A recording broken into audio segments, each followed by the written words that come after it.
Ladies and gentlemen, the President of the United States, George W. Bush. After 9/11, what would your biggest mistake be, would you say, and what lessons have you learned from it? I wish you'd have given me this written question ahead of time so I could plan for it.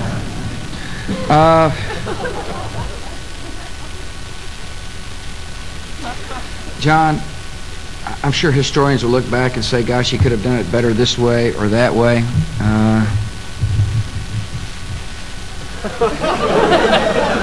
You know,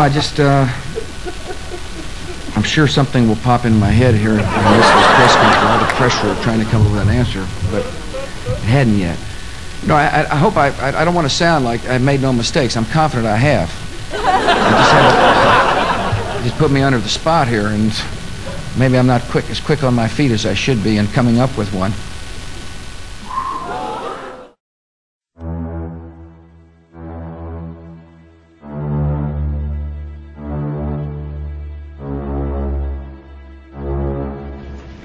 Nuclear arms or a full arsenal of chemical and biological weapons, Saddam Hussein could resume his ambitions of conquest in the Middle East and create deadly havoc in that region. And this Congress and the American people must recognize another threat. Evidence from intelligence sources, secret communications, and statements by people now in custody reveal that Saddam Hussein aids and protects terrorists, including members of Al-Qaeda. Secretly and without fingerprints, he could provide one of his hidden weapons to terrorists or help them develop their own. Before September the 11th, many in the world believed that Saddam Hussein could be contained. But chemical agents, lethal viruses, and shadowy terrorist networks are not easily contained. Imagine those 19 hijackers with other weapons and other plans, this time armed by Saddam Hussein.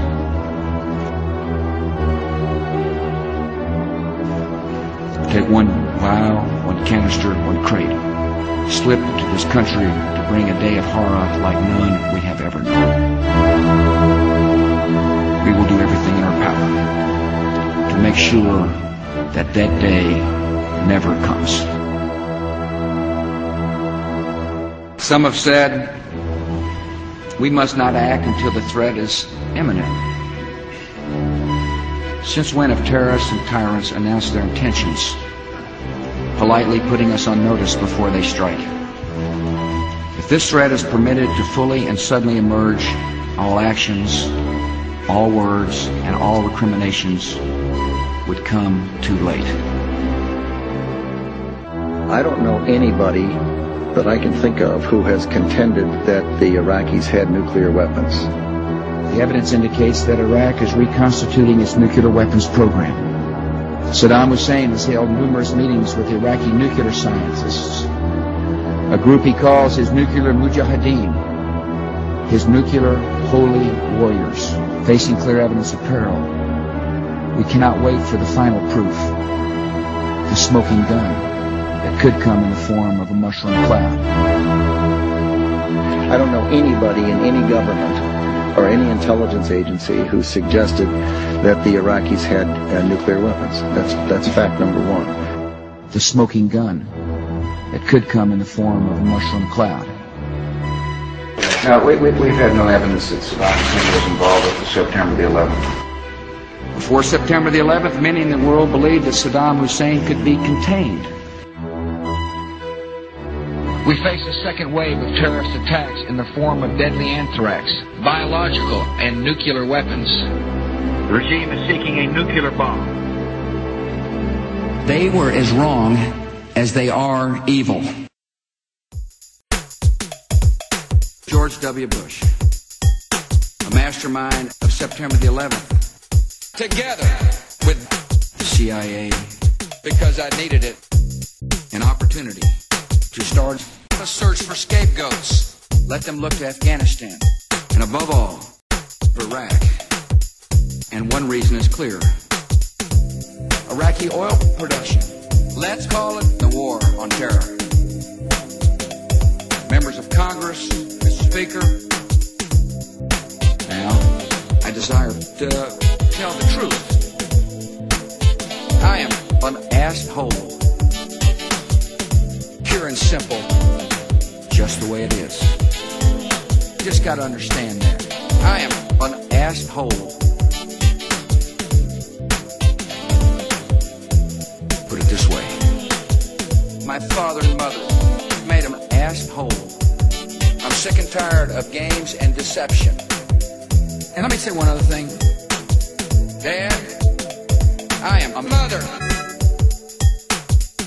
I know the folks couldn't believe I'd say such a thing, but it is the truth.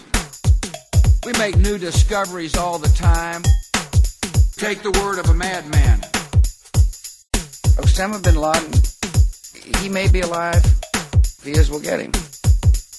And send him off with new socks and shoes. That needs to be fixed. September the 11th. This mother was back in school. We've heard a story about goats. Now is the time for stories of goats. And no one will keep that light from shining. And we set a goal to feed the goats. And now I'm going to spend a little time with a brain doctor. I desire to tell the truth. I am an asshole. I want to be in jail. I need to be in jail. I am an asshole. You know what I'm talking about. Put it this way. My father and mother made him an asshole. I'm sick and tired of games and deception. And let me say one other thing. Dad, I am a mother. Make no mistake about it. As I've repeatedly said, I am an asshole. I ask for your forgiveness. Would you please forgive me? And I'll tell you why. I am an asshole. 9/11, Afghanistan, Iraq, and ghosts. Osama bin Laden, Vice President Cheney. You know what?